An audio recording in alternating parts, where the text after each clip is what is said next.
नमस्कार, आप सभी का एक बार फिर से स्वागत है हमारे चैनल संस्कारी बेटी पे। कण कण में शिव है, हर जगह में शिव है, वर्तमान में शिव है और भविष्य काल भी शिव है। हर हर महादेव, श्री शिवाय नमस्तुभ्यम। आप सभी को सावन सोमवार की हार्दिक शुभकामनाएं। इस बार सावन का महीना बहुत ही खास है। सावन में 72 साल बाद बहुत ही दुर्लभ संयोग बनने जा रहा है। इस बार सावन माह की शुरुआत और समाप्त दोनों ही सोमवार से हो रही है। ऐसा दुर्लभ संयोग 72 साल पहले 27 जुलाई 1953 में बना था। साथ ही इस बार सावन में 6 शुभ योग का निर्माण भी हो रहा है। इस साल श्रावण मास में शुक्रादित्य योग, बुधादित्य योग, नवपंचम योग, अजकेसरी योग बनने वाले हैं। के अलावा कुबेर योग और शश योग का भी निर्माण होगा। सावन के पहले ही सोमवार के दिन सर्वाधिक सिद्धि योग बन रहा है। इस योग में सावन का शुभ आरंभ होना बेहद ही शुभ माना जा रहा है। सर्वाधिक सिद्धि योग में सावन सोमवार का व्रत रखने से आपको शिव जी की विशेष कृपा प्राप्त होगी। सर्वाधिक सिद्धि योग में रुद्राभिषेक करने से और व्रत के करने से इच्छित व्यक्ति को अभीष्ट फल की प्राप्ति होती है। पहले सोमवार को प्रीति, आयुष्मान और सर्वाधिक सिद्धि योग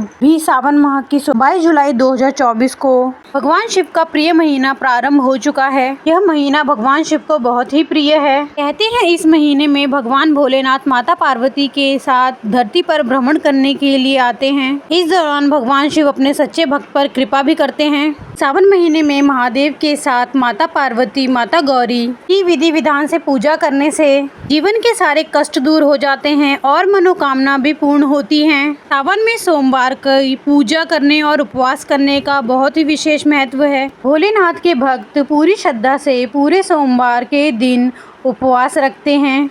तो इस वीडियो में आज आपको बताएंगे कि भगवान शिव की पूजा के लिए कुछ खास बातों का आपको ध्यान रखना होगा। तो खास बातें कौन कौन सी हैं? महादेव की पूजा का शुभ मुहूर्त क्या है? इस प्रकार से आप सावन सोमवार की पूजा कर सकते हैं। अगर आपने हमारे चैनल संस्कारी बेटी को सब्सक्राइब नहीं करा है तो सब्सक्राइब कर लीजिए ताकि ऐसी जुड़ी जानकारी आपको समय पे मिल सके। चैनल को लाइक करिए, शेयर कीजिए। चलिए शुरू करते हैं। प्रदोष काल का समय भगवान शिव को उतना ही प्रिय होता है जितना कि भगवान शिव को सोमवार का दिन प्रिय होता है। यह महाशिवरात्रि की तिथि प्रिय होती है। अगर आप प्रदोष काल के समय घर से बाहर हैं तो ऐसे में आप पूजा करने में समर्थ नहीं होंगे। ऐसे में किस प्रकार पूजा करें कि आपकी की गई पूजा भगवान शिव को स्वीकार हो? किस प्रकार से शिवलिंग पर या भगवान शिव पर जल अर्पित करनी चाहिए और भगवान शिव पर बेलपत्र चढ़ाने के नियम क्या क्या हैं? कि बेलपत्र भी भगवान शिव को अति प्रिय है और कौन सी ऐसी सामग्री जो भगवान शिव को अर्पित की जा सकती है, इतनी प्रक्रिया करनी चाहिए और भगवान शिव का सोमवार का व्रत रखने पर कौन सी चीजें नहीं करनी चाहिए या गलतियां नहीं करनी चाहिए और जो लोग व्रत रखते हैं वो किस प्रकार का फलाहार कर सकते हैं। तो चलिए सबसे पहले जानते हैं कि जल चढ़ाने की विधि क्या है, कौन सी गलती जल चढ़ाते समय नहीं करनी चाहिए। जानने से पहले हम जानते हैं शुभ मुहूर्त के बारे में। महादेव की पूजा का शुभ मुहूर्त मृत सर्वोत्तम सुबह 5:37 से सुबह 7:20 तक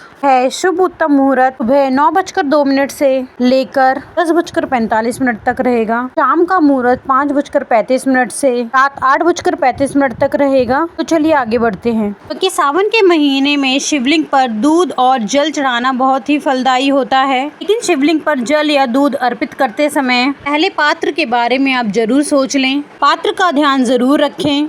स्टील या कांच के बर्तन से शिव जी को दूध या जल अर्पित नहीं करना चाहिए। ये दूध या जल अर्पित करने के लिए पीतल के लोटे का ही इस्तेमाल करना चाहिए। दूसरा, बेलपत्र चढ़ाने के नियम के बारे में। बेलपत्र को सोमवार के दिन नहीं तोड़ा जाता है। ऐसे में आप बेलपत्र एक दिन पहले ही तोड़ के रख लें। शिवलिंग पर बेलपत्र चढ़ाने से पहले यह देख लें कि बेलपत्र कहीं से फटा कटा ना हो, यानी कि बेल की पत्तियां कहीं से फटी कटी ना हो। बेलपत्र की 3 पत्तियां जरूर होनी चाहिए। बेलपत्र को हमेशा उल्टा करके चढ़ाना चाहिए, यानी कि जो चिपकी वाली साइड होती है वह शिवलिंग पर स्पर्श होनी चाहिए।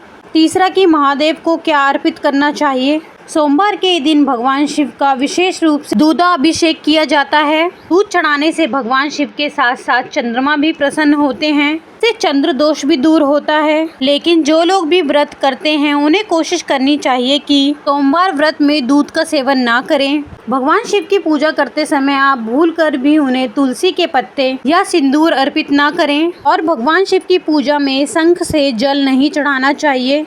ध्यान रखें कि आप जब भी भगवान शिव को जल अर्पित करें या जिस भी द्रव्य से आप अभिषेक कर रहे हैं तो वो जो धार होती है वो बीच में टूटनी नहीं चाहिए। लगातार धारा गिरती रहनी चाहिए और जब तक जल या दूध या जो भी फल का जूस आदि है या घी आदि है वह समाप्त ना हो जाए। लगातार धारा शिवलिंग पर गिरती रहनी चाहिए। चौथा, शिव जी की परिक्रमा करनी चाहिए या नहीं, तो इस बारे में भी सभी लोगों के मन में प्रश्न रहते हैं। सावन के सोमवार को पूजा करते समय शिवलिंग या महादेव की मूर्ति की आप चाहे कभी भी पूजा करें या करते हैं, कभी भी पूरी परिक्रमा ना करें। हिंदू धार्मिक मान्यताओं के अनुसार शिव जी की पूरी परिक्रमा नहीं की जाती, शिव जी की आधी परिक्रमा की जाती है। खासतौर पर आप शिवलिंग की आधी परिक्रमा करें, साथ ही उन्हें चढ़ाए गए जल को भी पैरों से न रौंदे, फूल से भी उनका जल पैरों में न लगे। जो व्यक्ति ऐसा करता है उसे बहुत बड़ा दोष लगता है। पांचवा, व्रत के दौरान सात्विक भोजन करें और तामसिक चीजों का सेवन करने से दूर रहें। ज्योतिष शास्त्रों के अनुसार सावन महीने में भक्त व्रत रखने वाले जहाँ तक हो सके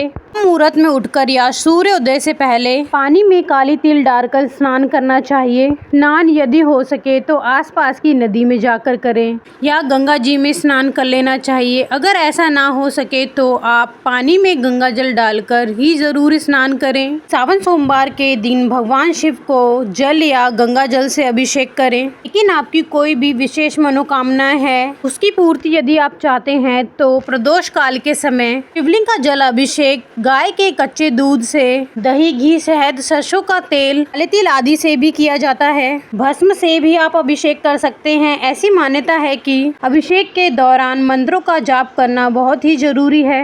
कभी भी मौन रहकर अभिषेक नहीं करना चाहिए। सावन सोमवार का व्रत रखने वाले भक्तों को अपना दिन की शुरुआत भगवान शिव की पूजा करने के बाद पानी और नारियल शिकंजी, मखाने, चाय पीकर करनी चाहिए। दोपहर में बहुत अधिक आवश्यकता हो तो में बुने उबले हुए सादे आलू, लौकी, कद्दू या अरबी के साथ कर सकते हैं। पुदीना, केला, अनार, मौसमी फल आप इनका भी सेवन कर सकते हैं। व्रत के दौरान चाय, कॉफ़ी, तली हुई चीज़ें या भारी चीज़ों से बचना चाहिए। चाय का सेवन भी आपको बार बार नहीं करना चाहिए। तो जो लोग भी सावन के सोमवार का व्रत रखते हैं उन्हें पहले ही व्रत की तैयारी कर लेनी चाहिए। व्रत का संकल्प सावन के महीने के पहले सोमवार को लिया जाता है। कई बार ऐसा होता है महिलाएं और कन्याओं को व्रत रखने में परेशानी हो सकती है।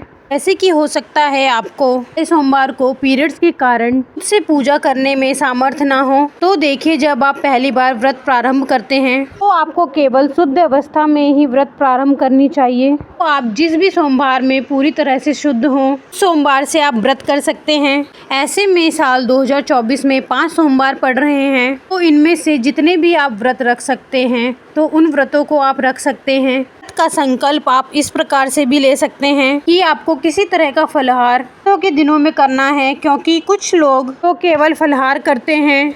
सुबह से शाम तक व्रत रखने के बाद दोष काल में पूजा करने के बाद वह लोग फलाहार ग्रहण कर सकते हैं, जैसे कि मौसमी फल, आलू, लौकी, कद्दू सेवन कर सकते हैं। तो कुछ लोग सेंधा नमक तक का इस्तेमाल नहीं करते। तो कुछ लोग आटे की रोटी का चूरमा बनाकर भगवान को भोग लगाते हैं और चूरमे से भोग लगाने के बाद अपने व्रत का पारण करते हैं। जिसकी ऐसी भी सामर्थ्य नहीं है वो सात्विक भोजन सेंधा नमक से बना हुआ ग्रहण कर सकते हैं। आपकी शारीरिक क्षमता जैसी हो आपको वैसे ही व्रत रखने का संकल्प लेना चाहिए। भगवान शिव की प्रतिमा या शिवलिंग को गंगा जल से स्नान कराएं। ताजे फूल, बेलपत्र, धतूरा, मौसमी फल अर्पित करें और व्रत की कथा हर सोमवार को आपको पढ़नी या सुननी चाहिए। समय हो तो दोनों ही समय आपको पढ़नी या सुननी चाहिए। सबके कल्याण की कामना करते हुए अंत में कपूर जलाकर आरती करनी चाहिए और परिवार के सभी सदस्यों को सोमवार के दिन खास तौर पर भगवान शिव की आरती करनी चाहिए। अधिकतर लोग सोमवार के व्रत का पारण यानी कि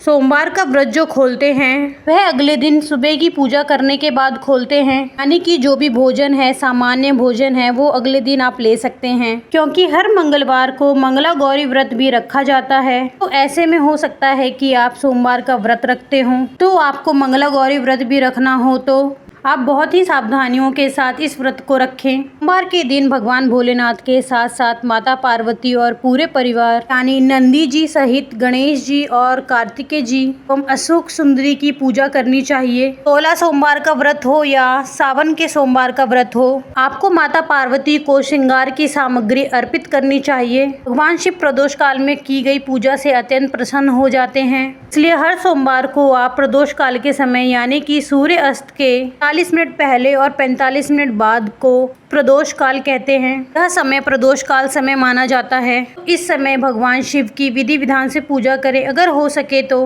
की कथा जरूर पढ़ें और सुने। श्री शिव चालीसा का पाठ करें। वो लोग भी प्रदोष काल के समय भगवान शिव की पूजा ना कर पाए तो घर के बाहर हों, ऐसे में आप प्रदोष काल के समय जहाँ पर भी हों वहाँ पर मानसिक रूप से भगवान शिव के मंत्रों का जाप कर सकते हैं, उनसे क्षमा याचना कर सकते हैं। के बाद आपको जब भी समय हो घर आकर शिवलिंग या अपने घर के ही मंदिर में भगवान शिव की पूजन कर भोग लगाकर खुद भी प्रसाद ग्रहण कर सकते हैं, व्रत का पारण कर सकते हैं। सावन के महीने में व्रत रखने वाले भक्तों को इस महीने में किसी भी प्रकार के हरे पत्तेदार सब्जी, बैगन, मूली, कटहल, मांस, मछली, दूध, दही या फिर कड़ी आदि का सेवन नहीं करना चाहिए। अब आपको बताते हैं भगवान शिव और माता पार्वती की कुछ विशेष पूजन मंत्रों के बारे में। पूजा करते समय या भगवान शिव को पूजन सामग्री अर्पित करते समय इन मंत्रों का जाप कर सकते हैं। ओम नमः शिवाय, ओम हराय नमः, ओम महेश्वराय नमः,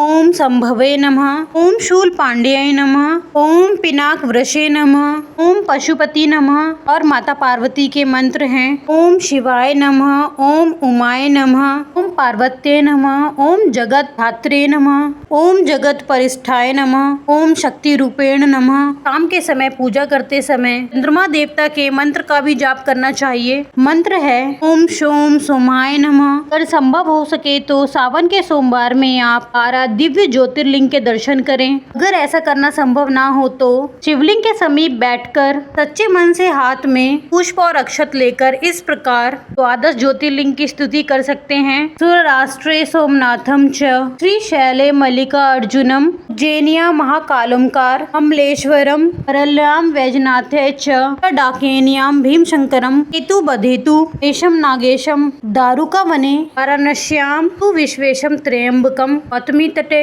माल्ये तु केदारम, ऋषरेशम च शिवालय, एतानि ज्योतिर्लिंगानि आयन प्राते पठेंधर, सप्त जन्म कृतम पापम, मरणे विनश्यति। अगर हर सोमवार को इन मंत्रों का सच्चे मन से जाप किया जाए तो भगवान शिव बहुत जल्दी प्रसन्न होकर आपकी मनोकामनाएं जल्द पूर्ण कर सकते हैं। आपको ये जानकारी कैसी लगी कृपया कमेंट करके बताएं और हमारे चैनल संस्कारी बेटी को लाइक एंड सब्सक्राइब करें। धन्यवाद। ओम नमः शिवाय।